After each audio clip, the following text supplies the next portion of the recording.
you don't want to be near me.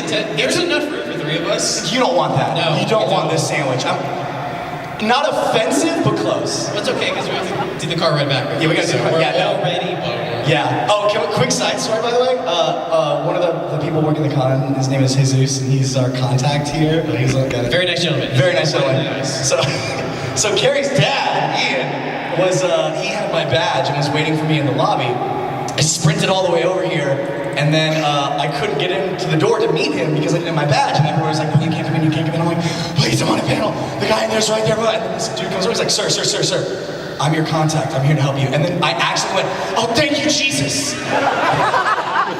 So I started my morning by being saved by Jesus, so it's a pretty good start to Alamo City Comic-Con. Really, the rest of it's just downhill. Yeah, no, it's all downhill for me. Thank you for coming to see us, guys. Oh my gosh. Thank you for spending your Saturday morning with us. Yeah. Saturday morning. You need to be more hungover than this. Yeah. How many, can I get a show of hands? How many people are from San Antonio? Yeah, you too. Oh, yeah. You guys know this, we're both from San Antonio. Apparently the kids call it the the Countdown City. Awful. Don't ever say that. I hate it. But yeah, no, so we're here. And 512's not better. 512's not better. Hey, do you guys like a show called RWBY?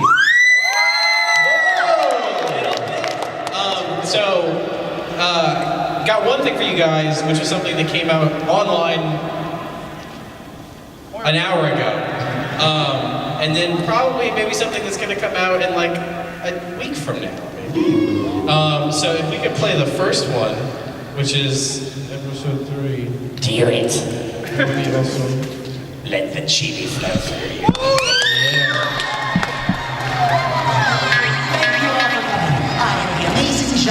Master of Magic Arts, and this is my lovely assistant, Ruby. I said my lovely assistant, Ruby. Ruby, what are you waiting for?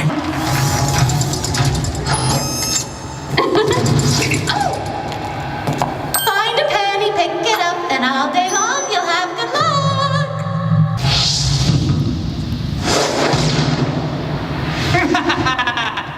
We're gonna destroy you, Red. Hope you're prepared to lose. We're always prepared.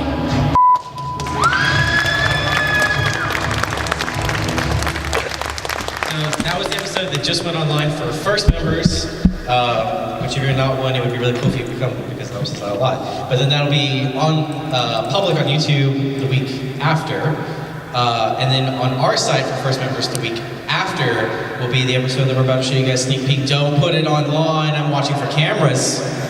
I'm looking. It's bright. I can't see now, but put them away. Can we roll to episode 4, please?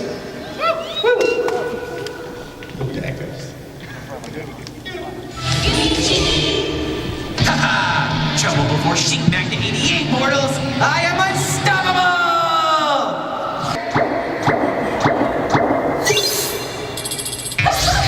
Now say cheese. Cheese. Yeah. What's wrong with Nora? I'm not sure. You can do that last one. It's fine. Goodness. I have beaver nuggets or beaver cups from Buc-ee's. It's a very important distinction.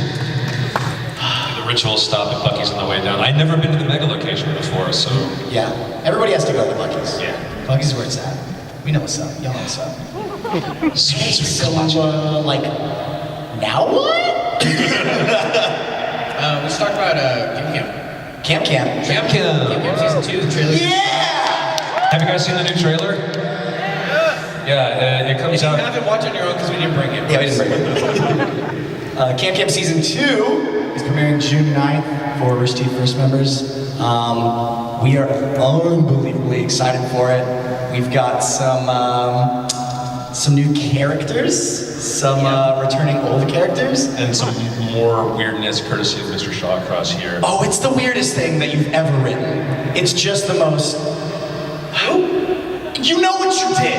I don't remember what episode it is. I think it's episode 5, but like, if people thought the rainy day episode of season 1 was like, whoa, these guys are going to some weird places, they know nothing. I just want to point out that every script that I write, other people read, give notes on, and then someone actually went through the process of making it. Very true. So It's a team effort. it's on all of. We're all going to hell together. Yeah, together. And I'm driving, and my radio won't work. Just like on the way. His radio wouldn't work, and I just said, "Look, your radio's not working. You have to turn off your car just really quickly." While we're still moving. Just go ahead. Because we don't have time. Because we want to get the pickup. Pop that bad boy into neutral. Turn the car off real quick. Turn it back on. Tunes. It's perfect. No! Absolutely not! I wasn't do that going down 35! So instead, we're listening to Margaritaville on Sirius XM. Oh yeah, turns out I still have Sirius Radio and Margaritaville's a channel on it. We were cruising to Jimmy Buffett. Oh, it's great. My dude, they know my boy James, Island Life. We thought we were, if not on time, actually early for getting down here for the con because every time we look at his dashboard, it said it was 9:58. And then we realized it was actually coming up on 10:38. And the other clue should have been that the map still said that we were close to Boston. Oh, yeah. Even though we'd been on the road for an hour. So I tried, as soon as I dropped you guys off, I was like, okay, well, I'll use my map to look for parking. Now I have a little, I was fortunate enough to get a new car relative, like, not too long ago. That computer screen was just black. Oh, so I was cool. just, it was neat. I'm awful, look, okay, It's power station. So if anyone wants to give us a lift home. So, I'm gonna try not to swear anymore because I noticed there are beautiful, sweet children in the audience, and I don't want to ruin them. I grew up, born in Dallas, raised in San Antonio. Fudge everything about downtown San Antonio roads, okay? I don't care if they're based off old horse trails and that's cute. Get a grid system. Sorry, 27 years. Okay, it's fine. You know what we we got the crew backstage clapping for that one. You know, Thank you, sir. Ask horses questions. Because they're stupid. I mean, I'm sure, actually, I think horses are supposed to be pretty intelligent. Right? Very intelligent, they can sense feelings. We should ask Dolphin. Anyways. So you guys are still kicking butt on writing for RWBY 5. We're trying. Well, I don't know. I would use the phrase kicking butt. I would say technically making some progress on Skips RWBY Volume 5. Yeah, we're working on RWBY Volume 5. You're the furthest ahead we've ever been. We're the furthest ahead we've ever been. Still not far enough. I just saw there's a complete animatic for the first chapter in May, when normally that happens in August, maybe? So that's pretty cool. So we have a lot more time to work on stuff, which is awesome. You're working on something that we can't talk about. Not yet. We're getting close. Not yet. Something super. I'm so I've been so quiet, like on social lately. I've been nose to the grindstone, just evenings and weekends working on something else new that hopefully we can talk about soon. So stay tuned. Sorry to be all vague. All I'll say is I think it's something that's going to be really, really good. Yeah. And everybody inside the department, as well as outside the department, other departments, we're all really excited about it. And hopefully, maybe, we'll get some more info about that at RTX this year. We'll see. Fingers crossed. Can't promise anything. But tease. I just like having things. No, it's cute. I get it. Is that your cup tray? Yeah. Beaver cup. Cups. Now I don't have to move anymore. What's it like? That's nice. Red vs. Blue is still going. Red vs. Blue still going. Is everybody watching season 15? I'm having a hell of a lot of fun. You just taking back and watching it this year has been great. Oh, you're telling me. Yes. Welcome to it. Is that a little weird for you? Or have you gotten past it now? So I've worked on Red vs. Blue for 6 years, and then this is we started last season with season 14, the anthology, which was a lot of fun. Not everybody was super about it, which is totally understandable when you have a show that's like a continual narrative, and then for 1 year we're like, time out, we're gonna just have fun. Kind of get that frustration, but we had a really good time doing it, and one of the great things that came from season 14, the anthology, was it kind of served as a audition of sorts. By the end of the Chorus trilogy, I've been talking with Matt and Bernie, was like, hey, this has been unbelievable, I've had so much fun. I personally don't feel like I can take these characters to a new and interesting place without it feeling like I'm beating a dead horse. We need to get someone else that can really do it. We need those horses 4 years, man. Well, yeah, we need those horses to drag through San Antonio to make new roads. Yeah, we need those. Yeah. Please. So we kind of went on the hunt. We worked with a bunch of different people, a bunch of like unbelievably cool people. Getting to work with Funhouse on their episode was super rad. Freddie Wong was great. But Joe Nicolosi and his, of all things, Mega Block stop motion episode, it was so cool working with that dude. And he out of all the scripts that we got, like his required the least amount of notes. He got the characters so quickly and got them done so well. Real quick side note, also Jordan Swears I think writes Griff better than anyone else. Like his Griff lines are perfect. I think that's because he is a little bit of Griff. Just a little bit. Just a teeny itty bitty bit. Jordan Swears, who's writer and director on Camp Camp, RTA, X-Ray Bad, everything. Yeah, he's got some Griff in him. He got a little deck sound. Yeah. But yeah, so it's been really interesting getting to work with Joe on this season, because essentially I've just been serving as sort of like working with him to sort of break down the treatment for the season, and then giving him, like, he'll essentially give me 3-episode first drafts. I'll go through it, give him some notes on, like, this character should sound like this. It's really similar to what Bernie and Matt were doing for me when I first started working. And it is so cool. It's like, it's so much fun seeing somebody else like take the baton and run with it and do cool tricks with it that I never would have thought to do. And he's really, you ain't seen nothing yet. This season's just gonna get wilder and wilder, and I think there's gonna be some really great moments. And I'm super excited. I think the last one to go up last week was episode 8, where we finally met the Blues and Reds, which was a huge moment in this season. And the plot's only gonna thicken from here, so. Yeah, shout out to Joe Nicolosi. I think he's Tipone Shop on Twitter, because of course he is. You should follow him. He's a super cool dude. If you follow him on social, then you're going to get such treats as apparently this broke viral on Reddit also. Did you see this? So Joe has been involved in the Austin indie production scene for years, and he does all these comedic shorts that run in front of all the South by Southwest films, and he worked with Rooster Teeth once before. Kittywood Studios. Bernie was in that. The Order 1886 short was one that he directed. Oh, did he? What? Yeah, the werewolf one with beautiful man John Reisinger. Yeah. Story about that one. Anyways, so about a week ago, Joe gets a text from his sister because she was really confused about the screening of Guardians of the Galaxy 2 that she had just gotten out of because the, quote, Fox never showed up. Real quick, does anybody know this story we're about to tell? Oh, excellent. Excellent. One or two hands. Yeah. So anyways, so he's like, well, what are you talking about? For one thing, it's a raccoon, and he's in the entire movie. And she says, no, he wasn't in it at all. I was looking for this guy. She texts him a photo of the poster and circles Rocket, and he's like, yeah, that's him. He's in it. So what's the problem? It's like, yeah, but they go to the alien homeworld, and like the creatures from the other Aliens movies show up, and I kept waiting for the Fox to jump out and save them. That was a horrible, scary movie. It was a scary movie. She got Alien Covenant confused with Guardians of the Galaxy. This is not a joke. This is not a fun goof. This is an actual thing that an actual human being did, which is walk into a theater, watch the entirety of Alien Covenant, the R-rated horror gore film, and went, gosh darn, when does the Fox show up? Which would be an awesome crossover. Where's the baby Groot I heard so much about? Reddit had a field day with this, so they start making movie posters of Rocket versus the Xenomorph. And she said she was like incredibly traumatized. Like she would not have watched this movie to begin with. She's having nightmares now. The thing, so he's got this shtick, a couple of times a year what he'll do is he'll record a conversation between him and his mom when he drags her out to the movies to see like a new Star Wars movie or something, and hilarity ensues. She don't know things about movies. And what I'm so happy is like, so this tradition's just apparently going to continue. It runs in the It's genetic, We're set for this bit for years now. Yeah, there's a really popular video a while ago that was, I can't remember which female figure in his life it was, but explaining the plot of Star Wars. His mom. It was his mom, okay. It's always been his mom up until now. Okay. But yeah, I know that went popular a while ago. But yeah, so anyways, the reason we tell the story is because we did get the rights to Alien vs. Predator vs. Fox. It's coming in 2018. We're announcing it now. We're announcing it now. But the cheesy version. That's Alien vs. Predator vs. Fox Chibi. That's an Alamo Comic-Con exclusive. You're welcome for that. Thank you so much. Like that. Yeah, thanks. What else should we talk about? We can. Want to cue some Ace? Ace and Q's? I don't like it when you say it that Yeah, way. we should ace and Q's. I don't like it when you say it Do that we have a microphone? Literally 2 microphones. Might wanna give a- less than 10 feet from you. Yeah, we can answer some questions if you'd like to approach the mic.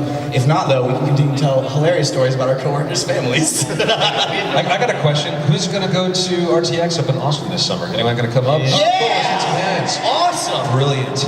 Brilliant. Yeah, this is gonna be literally the biggest one yet. It's crazy. It gets bigger every year, but like, Yeah. we like just this week, not to be tease, be big again, got some news about some pretty big things that are going to be at RTX this year that I can't believe is happening. In particular, you're going to want to pay attention. We're doing the Rooster Teeth Animation Festival again as part of RTX, and a whole bunch of press and marketing noise is about to go out in the next week or so about that you'll want to pay attention to, because some cool stuff is going to debut as part of that. And we're going to have some cool guests as well. Yeah, I'm not super involved with it. I'm just kind of like, I keep hearing about things every once in a while, and just every time it's like, oh, wait, what? Yeah. Wait, what? There's a couple people that I've always wanted to meet, and there's a good chance they're going to show up now. So. I'm right here. When did that switch happen? I'm sorry, I wasn't prepared for that. Miles, what switch? Shut up. Don't do that. Wait. Don't pull out your Switch. Anyone want to just hang out and play Switch? Can we just do that instead of doing Mario Kart session the rest of the day? This switch? Oh, there you go. The long play. God damn it, Barb. Thank you. She doesn't have a switch. So who's got any questions? You guys want to? You want to go ahead and line up at the mics and. Oh, Rob. Guys, what's up? No bummer questions. Is that the? No bummer questions. No bummers. Yeah.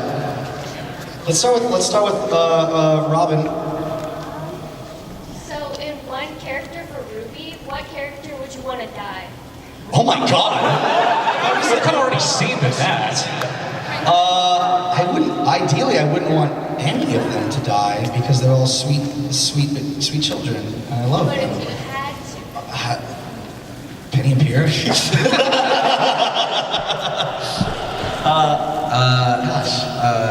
Silhouette number 36. Shadow Person 4. No. Shopkeep. I was gonna say Shopkeep. They would immortalize him in a statue like the Bucky's. Just. That'd be his quote. It'd be like. May he rest in peace. pieces. Because it would not be Wait, time out. Hey, Carrie, Yeah? writing friend. How do you think Shopkeep goes out? So real talk, I kind of don't want to talk about it here. Because I've had ideas in the past. What? You're keeping the secrets from me, Carrie. This hasn't come up yet. Carrie! There's like I had to do like a janitor thing. We'll talk about it later. I'm a firm believer like the Shopkeep clone army. There's got to be 20 of them out there. Somewhere out there he's like peddling cabbages and Hanging out with Spike, Cowboy Bebop. And yeah. It's gonna be a real emotional episode. Thank you for the question. Oh, you look awesome. Hi, Rivers. What was the hardest scene to write? the death of Shopkeep. Mainly just because his lines are just. Only 5 spoilers, sorry.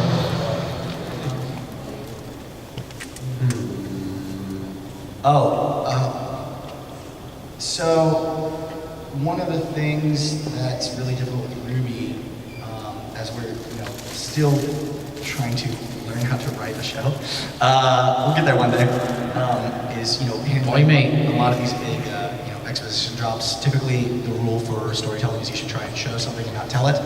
We're not always the best at that, and one of the hardest things. Yeah, anime. We had the anime rule. One of the hardest scenes I think was the not hard because it was like emotional or anything, but the info dump on the maidens in Volume 3 to Pyrrha down in the vault. Like that was a lot of new information. Yeah, it was different for me. It was the crow scene in Volume 4 around the campfire because it was similar. Two brothers. It was a lot of here's a bunch of stuff. Yeah. Please believe it and Yeah, enjoy it. We want to try when because we're still working on like balancing, pacing, all that stuff. We'll have those big exposition dumps, but we need to try and always find a way to make it at least entertaining, engaging, or something. And I think the first time we actually ran into that issue was in volume 1, we wanted to get a bunch of information about the faunus, menagerie, and all that stuff out. And Oobleck was originally written. I know, I'm just doing quick gestures. Was originally written as this super boring, monotone, Bueller, low energy kind of guy, and would talk like this about menagerie. And then Well, no, here's the thing. And we were writing it, and I was like, as we were reading through it, I was just like, this is boring. And you're like, yeah, this is boring. And then like, you know, for like information. 2 more seconds, they're like, hey, weird idea. Maybe it's boring because we made the character boring. Gee, what a thought. And they're like, what if we did the exact opposite? And that's how you get Professor Oobleck.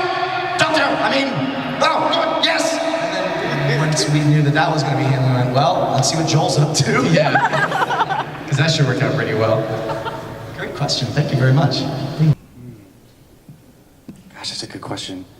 I would, I'm assuming, this is the joke answer, I'm assuming Jean's shoe is untied.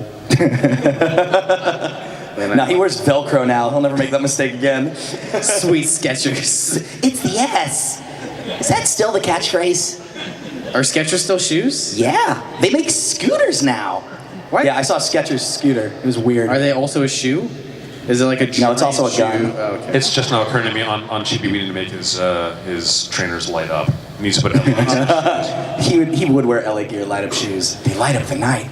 I think I would, and she kind of got this message from Sun by the end of it. I would tell Blake to just not be so hard on herself. No. Like Blake's one of my favorites because she's got a lot going on up in here.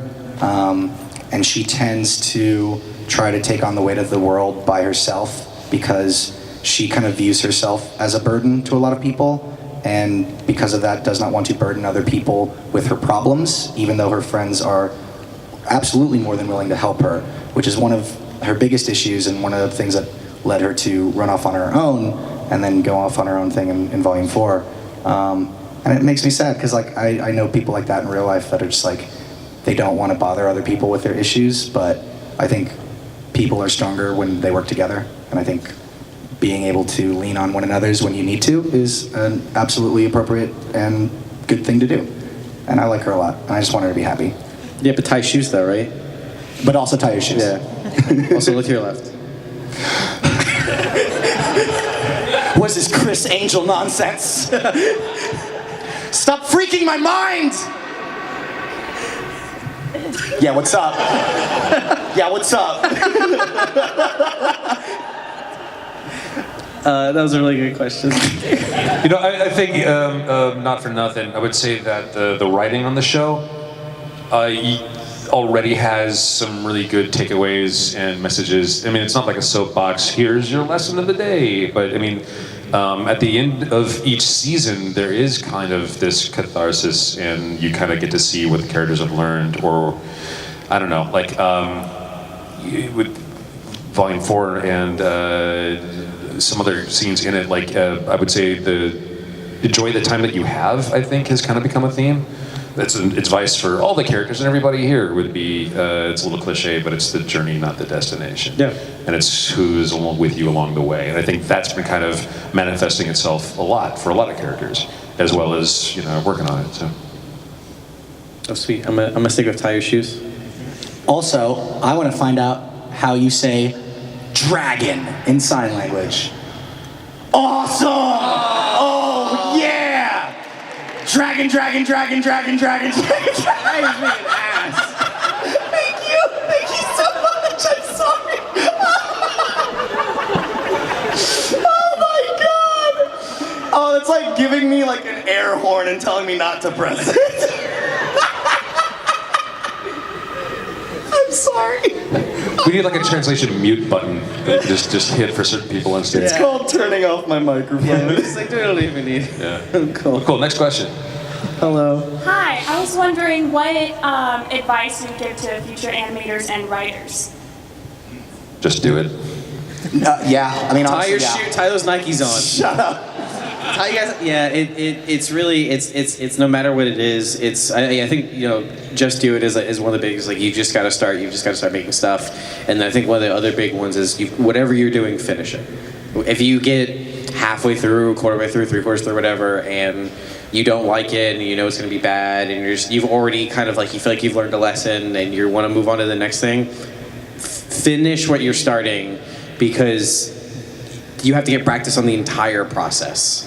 Don't overthink it. Yeah. Get used to rough drafts, whether you are sketching or writing or trying to make your character move in a 3D environment for the very first time. Get whatever it is, whatever your idea is, out of your head and into the medium that you're working in. And then you've got something in front of you that you can kind of tweak and improve and see why it's not working and then polish that thing. Yeah. But if you're spending more time thinking about it than doing it, it's time for you to shift gears. Yeah. Stop analyzing, stop overthinking, and actually make some actual progress. Yeah. Understand that failure is a necessity, and make sure that you learn from every failure. That is, my dad told me that college is where you go to get all your mistakes out of the way. I don't ever want anyone to see the things I made in college because they're bad. But So you can find on YouTube. I've removed them all because I'm so embarrassed by them. But no, like you're gonna mess up. Like you need to mess up so you can learn what you did wrong, and you'll have failures even in things that if you do get into the professional scene. You might make something that goes to final and it's in the show, and you still see the things that are wrong with it. That's okay. You try not to do those things next time. Did you use the word might with that? You will. Yeah, you will. Yeah. It's hard. It's hard for a lot of us to watch the stuff that we've made because all we see are the things that we wish we could have done better. But you take those things and then you grow from it. So yeah, fail a bunch and then learn from that. Yeah. Cool, thank you. Could you guys say hi to my sister Riley? Hi, Riley. Hi, Sister Riley. Tie your shoes. Tie your shoes, Riley. Thank you for your question. What's up, dude? Hey guys. Hey. So when I first started watching RWBY, it seemed very simple. Simple characters, simple storyline, short episodes. Mm-hmm. And then as I kept going through it, it becomes very deep, very dark, and you can really connect to it. I think a lot of people can connect to it, and so I'm just kind of curious, was that Monty's vision, or was that something that you guys kind of put together? How did that progress? Because I feel like it's a much different anime now than it is when it first started. It definitely progressed over lots of stacks of IHOP pancakes and fried sausages. No, I mean that. Pretty much everything that's happened to this point is exactly what we planned from the very beginning. One of the big things we used to say was like we made a big deal of like we wanted to start out making everybody think it was just going to be a hub anime, and then have things happen and have it turn into more of a journey anime like that. From day one, that's one of the things we wanted to do. We thought it was really cool from a storytelling aspect. And it was also a bit of a requirement from a production aspect because we did not have the funding in order to do a journey anime, because with every new character, every new location, that is so much time and money. All we could afford to do was a hub anime where like background characters were either shadow people or all wore a uniform, things that would lessen the amount of models over and over again. And it's only because you guys are watching and supporting us that we're now able to continue to do the story that we wanted to do, which is getting out into this much larger world that we came up with from the beginning. But no, I mean before we've told the story before, but I mean before the first episode of the first season was written, before that script was written, we knew everything that was going to happen at the end of Volume 3. I was saying, it was actually it was interesting to be an observer behind the scenes of all of that, because the tone of the show is supposed to get more mature sooner. Yeah. And then there was kind of a decision between you guys and Monty to go ahead and linger at the school a little bit longer and bond with the main cast and give some of the supporting cast more screen time so that we could get to know them even more, so that we'd be that much more invested in them, so we'd feel like the stakes were that much higher when the real world came crashing and starting in Volume 3. Yeah. So the plot points have always been understood, but sometimes you play with time a little bit based on how you can tell the story's going. Yeah, but we've got this kind of roadmap, and we've been doing this since volume 1. Basically, is it's like, all right, it's time to write the next volume. We know we're gonna hit this point by the end of the volume. Then that's kind of when we flesh out exactly how we're going to get there in a lot of aspects. But in terms of like big beats, it's still all there from the beginning. Very well done, guys. Thanks. Thank you so Appreciate much. it. Thanks for the support too. All right, I think sounds like we've got about 5 minutes About left. 5 more minutes. We can do a couple more questions. Yeah. Lightning round. Let's go. Yeah, let's go lightning round. So, Awesome cosplay, by the way. Yeah. So, when are you guys gonna put me back in the show? When the time is right. I've got time. Whenever we Thanks for the throw Gavin in the question. booth. Call me. You look great. Thank you. Wink. Next. If RWBY was to do a crossover, what would you do a crossover with? Oh goodness. Well, aliens, obviously. Yeah. Oh man, like Zwei playing with that fox would be awesome. Yeah, Marvel Cinematic Universe. Let's do it. Oh man. My Hero Academia. Yeah, that'd be pretty great. Yeah. That'd be pretty great. I was gonna say Gurren Lagann just because it's my favorite show ever. That'd be rad too. Great question. Thank you. Thank you. Love you guys. Roll Find the Power. We love you. Is it my turn? Yeah. It is. Okay. Have you ever imagined Yes. like Red versus Blue and RWBY squad? Where you together and replace Yang as a girl? Sister? Yeah. I imagine that, and then I remember that Microsoft and licenses exist, and then we Yeah. go, never mind. It's a little tough to get approvals on that one. My favorite thing is not being sued. Yeah. Like, my favorite thing, like I wake up in the morning, I'm like, no lawsuits. No That's it. lawsuits. You know, I would give anything for Caboose from season 14's Caboose's Guide to. Oh, yeah. Okay, so we did one that was called Caboose's Guide to Making Friends. That was a short in volume 14. If we could get that version of Caboose out and have him show up in either RTAA or RWBY Chibi somehow, that'd be pretty Or just meet Ooblik. What else? I don't understand what you're saying. I don't understand what you're saying. Thank you. Although I love her, like in RWBY Chibi, anyway, my Pira might come back in season 5. Man, we ain't gonna give spoilers and stuff. You crazy. Also, sorry. Remember her fondly. That's why we have Chibi for good times. Hey, what's up, dude? Hey, so speaking of crossovers, if Dark Horse approached you to do RWBY versus Alien, how would you do it? With a lot of guns. With Glee. Yeah. Yeah. Oh, like the singing show? I've actually got... I still want the Xenomorph involved just singing. It'd be the bit from Spaceballs. Although, I see, if they infected the Grimm with the just Xenomorph thinking about virus, that. man, how cool would that be? Xenomorph Grimm. They got like trapped in like one of Ironwood's They had that toy line back like in the 90s where it was like the alien cow, the alien rabbit. Oh, really? Yeah, they had like 8 different animals. Alien gerbil don't mess around. Yeah. It gets all up in you. All right, I think we got time for one more question probably. All right. We have just a couple left. Okay, no. Or maybe we can go through all of them. Go fast. Real quick. What's your favorite episode of RWBY? For me, it was titled PvP, the one where Cinder finally pulls the trigger on her planet. Yeah, it's PvP, yeah. It's such a pivotal moment for the whole show and everything. I think mine is the one after that. I think it's Heroes and Monsters, and it's almost 100% because of RWBY standing up to the giant Nevermore and shouting, "Leave her alone." That is hands down my favorite moment in the show so far, and it makes me cry every time. Mine's just because more from just working on it was chapter 7 from last year, the Tyrion and Crow fight. Mainly because that is my favorite piece of music that Jeff has ever written. It's so good. Because it's just like this weird 80s rock thing, and I love it. It's great. Close second would be Kuriyuri, chapter 10 from last year, just because finally getting Ren and Nora's story out there was And the cool. food fight. And the food For fight. chapter 2. Next Or question. for volume 2. Thank you. Hey, what's up? The show is awesome, by the way. Love Thank the you. show. Thank you. I just want to ask, are there any big plans for Jean Arc throughout the series? Like, does he play a big role near the end? He rolls like a crit 20, like just natural 20, and it's a pretty big roll. Yeah, it's super cool. You know what? Let's just tell you the ending right now. You'll have to watch and see. Yeah, you'll have to watch and see. from the very beginning, obviously the show is named RWBY, and obviously there's a character named RWBY, but we did want this to be an ensemble cast. So that kind of answers your question, maybe. Yeah. Cool, thank you. Look at a minute, let's go.